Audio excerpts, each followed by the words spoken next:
let me take you here, because one of the more controversial things is you say Anthony Weiner's wife has connections to the Muslim Brotherhood. Now, this is important because she works for Hillary Clinton.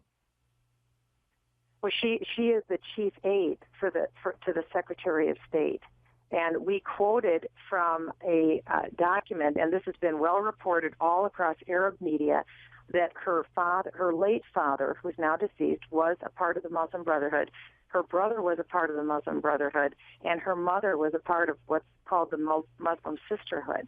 We have requirements to get a high-level security clearance. One thing that the government looks at are your associations, and in particular your family associations. And this applies to everyone. It would be the same that is true with me. If my family members were associated with Hamas, a terrorist organization, that alone could be sufficient to disqualify me from getting a security clearance.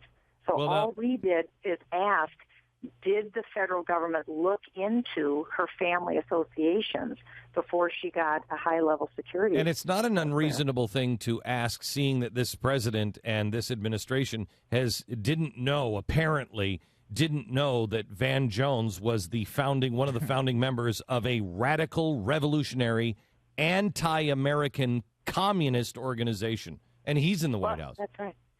So somebody's dropping the ball someplace, or somebody knows.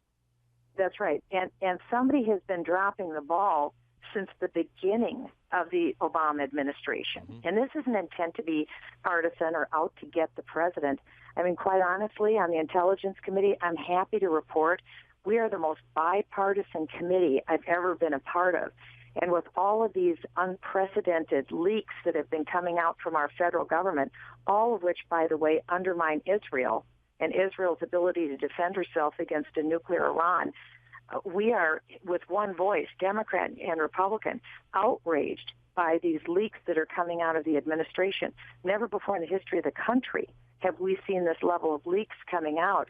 But at the same time, there's also a parallel track of influence from the Muslim Brotherhood and the highest levels of the federal government, and we think that we need to get answers to these questions, and that's the purpose of our letters. We're asking that the inspectors general answer these questions, and Keith Ellison is trying to shut these questions down from getting addressed. I'm really tight on time, and I want to hit a couple of other things.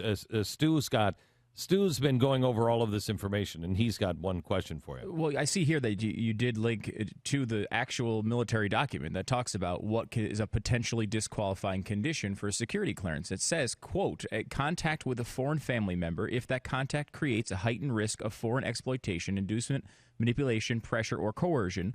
Then goes on to say the subject's closest and most frequent contacts are the ones most likely to present a security risk. And you're talking about both her father, who's now deceased, her mother, and her brother. So I think the media seems to be holding you to this standard that you have to have this case completely proven, when it seems like what you're saying is there a legitimate process question? Are they actually asking these questions before handing out these clearances? Right. This has been, I mean, your links in your footnotes, and they're down, by the way. I don't know if you know that, Michelle, but the Al Jazeera links that you put in, and you said, here, go find the story on Al Jazeera. They're broken links now. We can't get to them this morning. Really? Oh, yeah. So we're going to need to... Maybe we can go in the past and dig them up so that we can resurrect them. We're going to have to get them because they've either been scrubbed or they're being hammered, by so much traffic, which I highly doubt. But so that's you. I mean, you have links showing that in Al Jazeera's own coverage. Well, these links were up as of last Friday. Yeah, they're not. I wrote the letter, and we got it out by midnight last Friday night, and the links were up last Friday. Yeah, well, they've taken them down. I will tell you that's not unusual. As we followed these stories like this, that's really not unusual anymore. Well, that's even more reason why we should be looking into this. Yeah. Let me just say this to you, and then one more quick question. I just wrote a letter to the president of my company for the Blaze, and he's in charge of all content. He's kind of our news, our Uber news director, if you will. He's the president of content. And I just said, we know the truth on this story. We have had this for a while. I do not want this company to sit down on this. So we are going to cover this and continue to cover this to make sure that people hear this story. Because, Michele, you guys are absolutely right, and it is a matter of national survival. That's right. Let me ask you national security. Let me ask you one quick question. John McCain and all of the elephant media are falling right in line with the Muslim Brotherhood bullcrap. What did John McCain do yesterday? Well, he went on the Senate floor and he gave a spirited defense of Huma Abedin, who is a friend of his, and so that's what he did. And but you're not saying that she is compromised. You're saying, have we looked into this? Right? That's right. That's all we're saying, because we did not aver that she is a member of the Muslim Brotherhood or that she's working on behalf of the Muslim Brotherhood. Right. Our point was regarding the security clearance. Right. And did she have to go through the same sort of process that anyone else has to go to?